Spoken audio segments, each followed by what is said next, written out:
meyakinkan Anda bahwa kita bisa menuju pertumbuhan yang 8%. Anda pasti kan nggak percaya. Oh, bukan nggak percaya. Yang bikin bukan saya ya, Pak Prabowo. Waktu Pak Prabowo bikin pertumbuhan ekonomi 8%, ini nggak ada ininya ya. Materinya nggak di situ ya. Oh, nggak di-share ya? Ada. Waktu Pak Prabowo mencanangkan laju pertumbuhan ekonomi 8%, banyak orang yang skeptis. Anggapnya nggak mungkin terjadi. Kalau saya malah senang. Oke, kalau keluar 8%, dulu saya belum di tim ya. 8% ini good start. Tapi kalau kita menjadi negara maju, kurang 8% itu. Kita harus menciptakan pertumbuhan ekonomi double digit selama lebih dari 10 tahun. Baru ada harapan kita menjadi negara maju.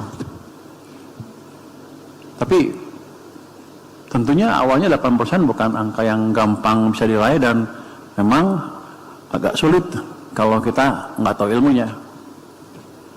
Nah, kebetulan saya tahu ilmunya sedikit. Pak Yoko, saya suruh sombong di sini. Ya deh, saya memang agak pintar sehingga tahu ilmunya ini. Jadi saya balik, ya buka-buka buku apa sih yang ada di kepala Pak Presiden pada waktu itu. Saya pikir dia terinspirasi oleh ajaran Sumitonomics, bapaknya sendiri. Bapaknya itu orang pinter, ekonom jagoan. Saya pikir sih jago karena saya lihat disertasinya di tahun 1943 dia sudah mengetahui isu-isu moneter pada waktu itu. Jadi saya bilang ini orang pinter banget. Terus dia buat 3 pilar pembangunan ekonomi Indonesia yang bagus katanya. Yang pertama harus ada pertumbuhan ekonomi yang tinggi. Yang kedua ada pemerataan manfaat pembangunan. Yang ketiga stabilitas nasional yang dinamis. Tiga-tiganya harus ada. Satu nggak ada, itu ekonominya bisa rentan.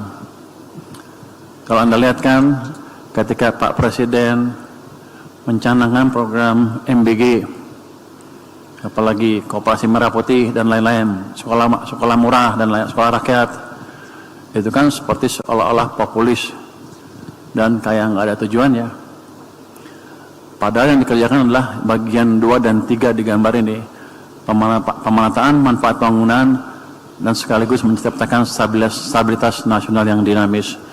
Jadi kalau rakyat kita ini, kalau ada program langsung dari pemerintah yang langsung menangani masalah mereka atau meringankan beban hidup mereka, mereka langsung amat senang ke pemimpinnya.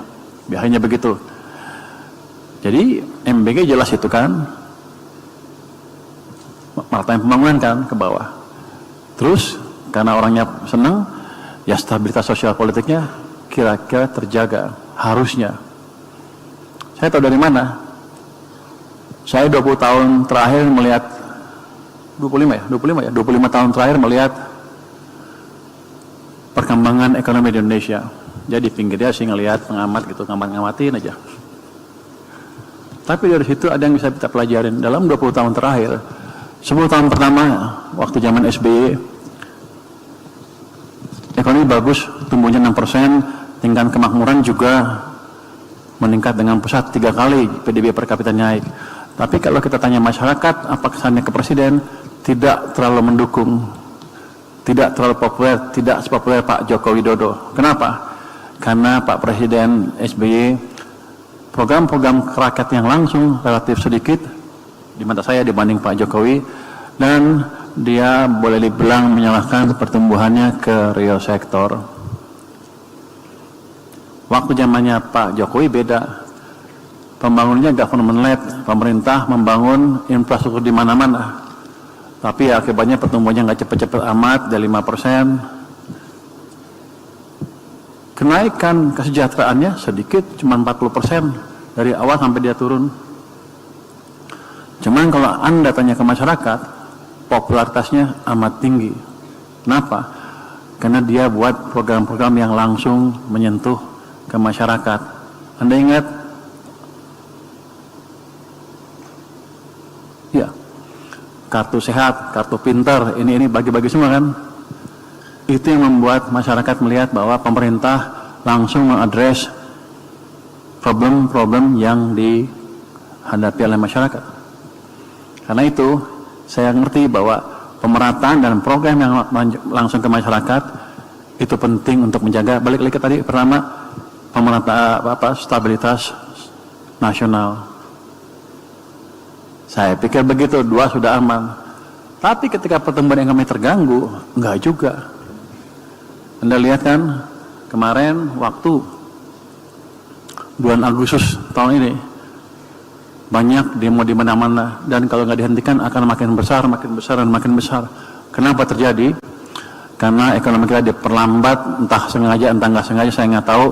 Secara terus ya, yang gambar uang, secara yang mungkin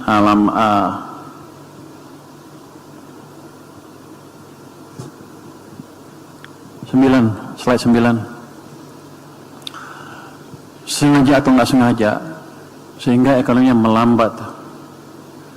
Ketika melambat, masyarakat lapar, ekonomi tumbuhnya rendah, walaupun ada program tadi, MBG dan lain-lain ini, tetap aja begitu perut kena yang lain, masyarakat yang lain kena perutnya, ya mereka nggak puas dan turun ke jalan, dan popularitas ke pemerintah turun ke level terendah selama presidensial yang baru ini. Jadi tadi 3 T-nya harus ada. 1, pertumbuhan yang tinggi, stabilitas sosial politik, dan pemerataan. Itu adalah pandangan kebijakan dari makroekonomi dari Sumitonomics. Sebenarnya saya bukan Sumitonomics, ya biar dekat dengan presiden saya bilang Sumitonomics aja lah. Namanya usaha, tapi emang pikirannya cukup bagus. Ya saya terapkan aja. Terus ini saya pendek sebentar kan ya. Ini menjawab teka-teki teman-teman, kenapa kondisi seolah-olah berbalik dengan cepat kan. Dalam 2 bulan lebih, dari banyak demo, dari prospek ekonomi melambat, tiba-tiba keadaan berubah. Sekarang seolah-olah masa depan kita cerah. Bukan saya ngomong sih, saya ngomong dikit terus saya tipu-tipu dikit, cerah kita. Bukan itu. Di makroekonomi ada yang dikenal dengan, saya suka baca buku waktu kuliah dulu, bukan suka baca sih, kepaksa baca karena disuruh sama dosennya sih. Saya murid malas juga, takut nggak lulus kalau nggak baca. Kalau nggak lulus, kalau PhD level tuh, kalau kuliah nggak lulus langsung dikeluarin tuh, suruh pulang. Jadi taruhannya besar. Bukan itunya, bukan pulangnya yang besar. Kalau pulang sampai Indonesia, kalau saya gagal, saya dicerain istri saya, itu yang paling bahaya.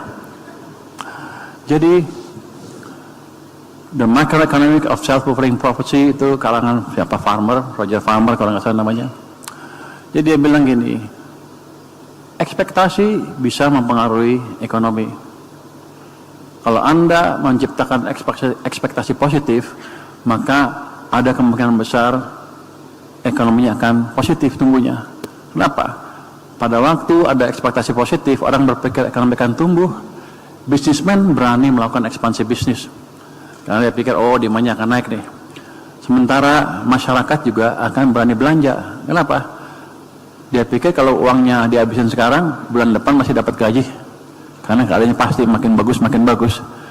Itu yang mendorong pertumbuhan ekonomi jadi makin cepat. Jadi ketika saya diberi posisi Menteri Keuangan dengan keadaan ekonomi seperti itu, saya jalankan kebijakan tadi. Jadi bukan asal ngomong. Pertama, saya ciptakan ekspektasi. Gimana caranya?